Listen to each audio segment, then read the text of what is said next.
এই ছেলেটি ঘরের ভিতরে টিভি দেখার জন্য রিমোটে চাপ দিলেই ঘরের ভিতরে পোর্টাল চলে আসে এবং পোর্টালের ভিতরে তারা দুই ভাই যেতেই দেখতে পায় তারা মরুভূমির ভিতরে চলে এসেছে এবং মরুভূমিতে অনেক তাপ থাকার কারণে তারা আবার রুমে ফিরে যেতে যায়।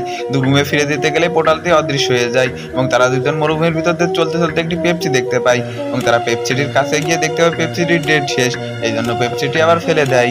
ফেলে দিয়ে তারা দুইজন আবার মরুভূমির ভিতর দিয়ে চলতে শুরু করে এবং চলতে চলতে তারা মরুভূমির ভিতরে আবারও একটি বোতল দেখতে পায় এবং কাছে গিয়ে দেখতে পায় একটি কেরাসিন এবং তার জন্য এটি আবার ফেলে দেয়। দিয়ে তারা দুইজন আবার মরুভূমির ভিতর দিয়ে হাঁটতে শুরু করে এবং হাঁটতে হাঁটতে তারা একটি কঙ্কাল দেখতে পায়। কঙ্কালের উপরে পাড়া দিয়ে চলে যায় এবং তারা দুইজন ওখানে রেস্ট নিচ্ছিল। দেখতে পায় একটি পানির গ্লাস এবং পানির গ্লাসটি হাতে নিতে পানির গ্লাসটি ফেলে দেয় কারণ পানিটি অনেক গরম ছিল এবং ওই ছেলেটি পকেট থেকে আবারও রিমোটটি বের করে এবং রিমোটটি বের করে আবারই যখনই রিমোটে টিপ দেয় আবারই তাদের সামনে একটি পোর্টাল চলে আসে এবং রিমোটটি ফেলে দিয়ে তারা পোর্টালের ভিতরে ঢুকতেই তারা আবার আরেক মরুভূমিতে চলে আসে। বন্ধুরা এরপরে কি হলো দেখতে চাইলে নিজের ছোট ভাই মনে করে চ্যানেলটি সাবস্ক্রাইব করে দিয়ে কমেন্ট